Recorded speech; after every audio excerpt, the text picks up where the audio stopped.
Hey, what's going on, everyone? I wanted to, I just wanted this to be a short video, but I just felt like I needed to talk about this. I seem to be covering Streets of Rage 4 a few times on my channel, and considering my previous opinions on it, you all might wonder, why, as to why, as I was clearly not too thrilled, I suppose, about the direction it took. But once again, I'd like to reiterate that my initial and still present thoughts on how Streets of Rage 4 looks, or to be more accurate, how it plays, all stems from my huge love for this series. Mostly the first two games, because those are the ones I played, and how much of an impact they had on me when I was younger. I merely class Streets of Rage up there with the Sega greats, and just would have loved to have seen this return with everything that Sega could throw at it. Instead, we have what appears to be an honourable homage to what we grew up playing, which is great, of course. But for some, including myself, I just would have liked more, I suppose. As maybe as selfish as that sounds.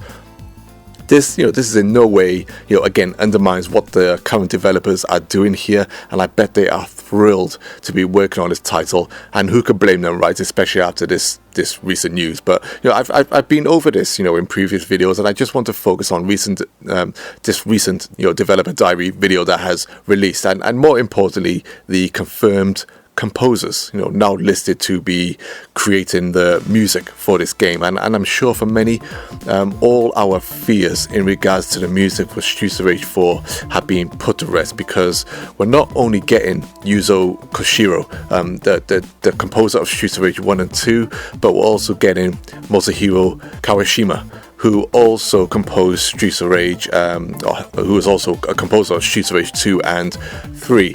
Then to seal the deal, we're getting Yoko Shimomura of Street Fighter 2 fame, amongst a wealth of other games, dear to my gaming heart. But we're also getting Keiji Yamagishi of Ninja Gaiden fame, and Hideki Naganuma of Jet Set Radio fame. So basically, Streets of Rage 4 has just got its own mini Smash Bros. Like group of legendary composers, which is just blown my mind at the moment. I couldn't believe it. We all know how integral the music is to Streets of Rage, and without those classic beats, the game would have probably felt very different. Still awesome, but certainly different. But what I quickly want to focus on is the developer's diary, and as I watched it, my heart. My heart just sank, and I found myself feeling more miserable than happy, which is strange, right?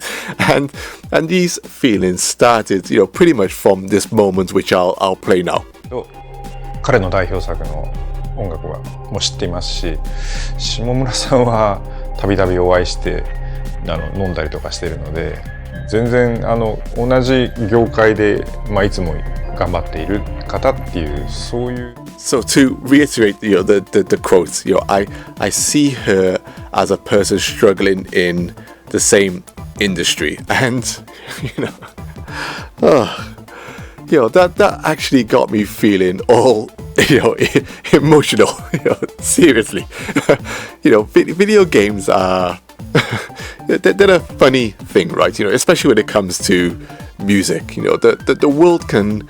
The general world and populace can look at music and in some ways demand that memories of it, emotional connections, along with lyrics and sounds that are, I suppose, meant to relate to your lives.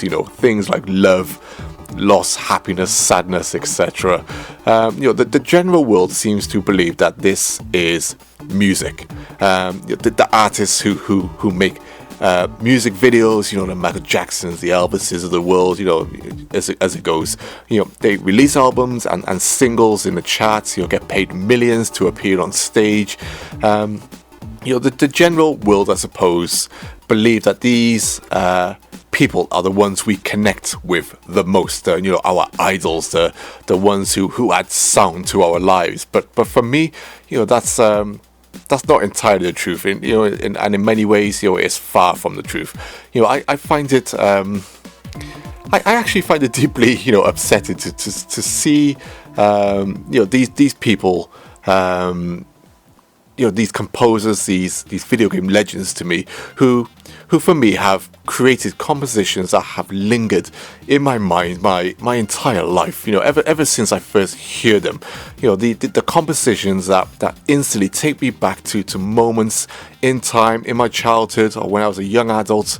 I find them far more vivid, and these memories far more vivid and accurate than I personally feel when with other types of commercial music. Even with me being like a huge Michael Jackson fan, these compositions from these video game composers that accompany video games that became important parts of my life, your lives, as they transport you into their worlds.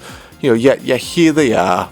To me, like I said, these legendary composers, to me, struggling with the very industry that they helped propel into the colossal industry that is today.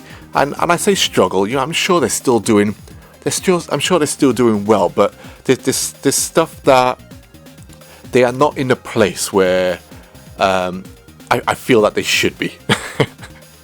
It's hard to describe myself, I suppose. It's like why are these people, I suppose, seemingly struggling in an industry that is now bigger than ever.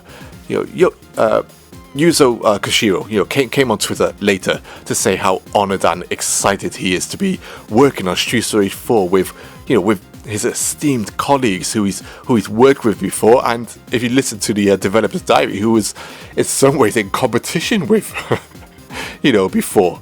He thanked the fans and even asked them for input on how they would like the music to sound in Streets of Rage 4.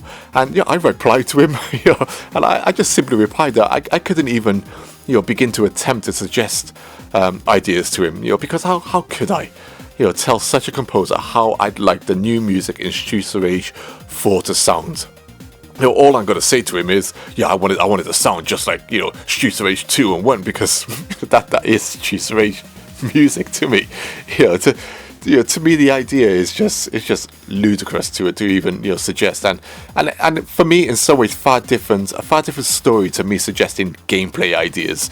Because that's where my personal knowledge comes in, and even then, that knowledge is built up of great games from the past and present. So I can only add feedback based off my personal experience, because that's what video games do. You can actually engage with those through a controller, feel how the game plays, and if it feels wonky or doesn't work, right? That's why we're playing them. That's why we love them. But with the music, I can always make up beats in my head and stuff. How I'd like music, to perhaps sound possibly more in my own video games if I ever made video games. But the great video games, it'd be like me going up to Koji Kondo and saying Mario should sound like this. It's just I can't. But my love for Japan is great. It's very important to me, and Japan created the video games that made me fall in love with the industry, and not only that, the type of video game music that I fell in love with, that I personally consider to be true video game music. These are my celebrities, these are my heroes, my heroines. These are my music artists who I listen to every day. I listen to video game music every day. As more than what we consider to be regular music, and it pains me to think that they might be struggling or have struggled to get their name out there and recognition for what they have achieved in an industry that for me they essentially helped create. All I can do is wish them all the best. They deserve greatness, they deserve recognition, and because of them, my excitement, their inclusion into this now, my excitement for Streets of Rage 4 has greatly increased. because I know it's going to be supported by these veterans, these people who have been in my life, my whole life, ever since I was a kid. But I just wanted to give my quick thoughts on this, and I would like to know your own, of course. Do you feel the same way as me about your favorite video game composers? How they have shaped, personally, in my mind, modern culture in many ways, and how they have impacted you as a gamer and perhaps even as a person. But yeah, let me know your thoughts as always. I'll see you in the comments section, hopefully, and you'll see me in my next video, which I'm currently editing. But as always, take care all, and peace.